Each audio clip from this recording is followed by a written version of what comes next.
All right, so have you ever been in a situation like you're talking to a native English speaker and all of a sudden it feels like they've shifted into warp speed? Yeah, absolutely. I think that's a pretty common experience, especially for English learners. Right. Like, Yeah. where did all those extra syllables go? It can be so frustrating to feel like you're missing out on the conversation. Well, good news, everyone, because in this deep dive, we are going to be tackling this head on. And we've got a great source to work with, too. A really popular episode from the English Dose podcast that is completely dedicated to giving practical tips for understanding fast native English speakers. It's like they read our minds. I'm super excited to break this down and share some really actionable strategies because, let's be honest, being able to follow fast English is like having a superpower. Imagine, effortlessly understanding movies, podcasts, conversations with native speakers. That's what we're aiming for. And one of the coolest things that this episode really emphasizes is the importance of something called ear training. Ear training. Oh, what? That sounds kind of intimidating. Is that like when musicians train their ears? Like, is this going to involve perfect pitch or something? Well, not exactly perfect pitch, but yeah, the concept is similar. Just like you would train a muscle at the gym, you need to train your brain to process fast speech. I never thought about it that way. That's pretty cool, actually. Yeah. So how do we hit the gym, for our ears? Well, this episode recommends a really interesting approach. It's all about gradually increasing the speed of the English content that you listen to. So like starting slow and then just like upping the tempo. Exactly. So you can start with podcasts or audiobooks and use that speed control feature. Maybe begin at like 1.25x speed. Okay, so like baby steps. Yeah, exactly. And then as you start to feel more comfortable, you can bump it up to 1.5x. Gotcha. So we're basically easing our ears into the world of fast English. Precisely. And a really cool tip they mention is to use subtitles at first. Oh, that makes sense, like a safety net.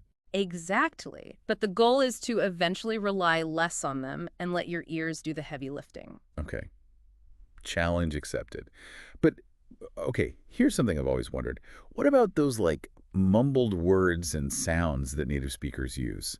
Like those contractions and reductions. Do we need to like decode a secret language or something? Well, you've hit the nail on the head. That's exactly what the episode talks about.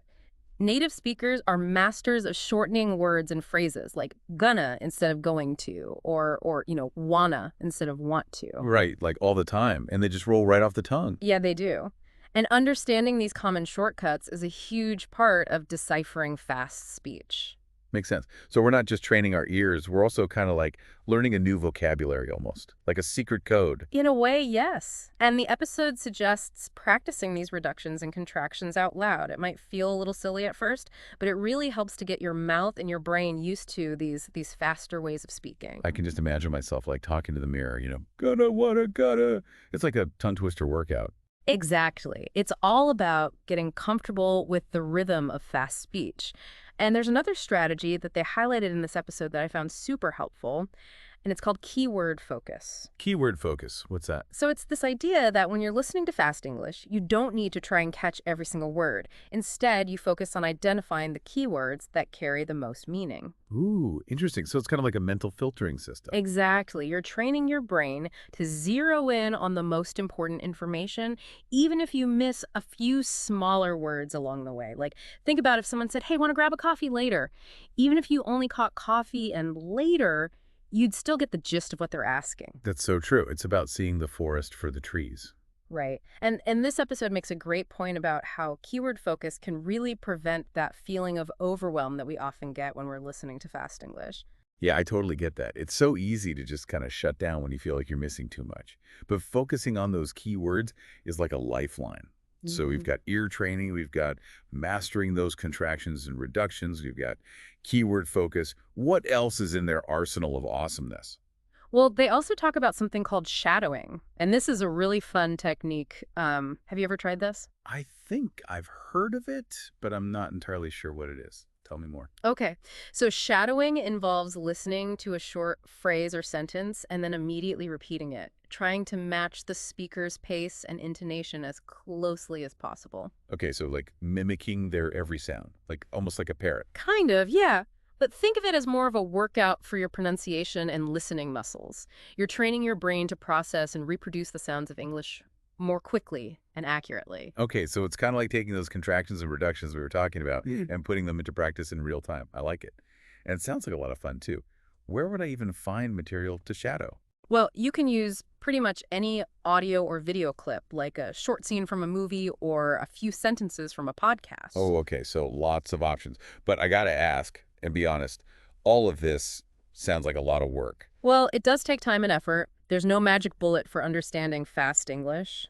But the key takeaway from this episode is that consistent practice is what makes all the difference. So like any skill, it's about putting in the reps. Exactly. And even native English speakers, we trip over words sometimes, we struggle with unfamiliar accents. It's a continuous journey for all of us. That makes me feel so much better because honestly, sometimes I feel like I'm the only one who struggles with this. Yeah. So just to recap for everyone, we've talked about training our ears by gradually increasing our listening speed.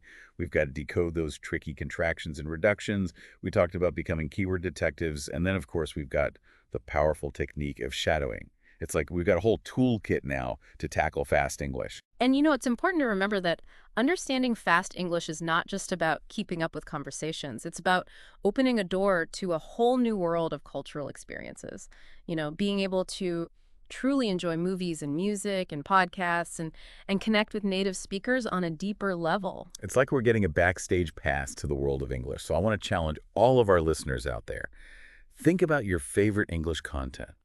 Is there a movie you've always wanted to watch without subtitles or a podcast you just can't quite keep up with? Well, now's the time to put these tips into practice and start unlocking that world of fast English. You got this. Yeah, you absolutely do. Awesome. Well, that wraps up another deep dive. Until next time. Bye.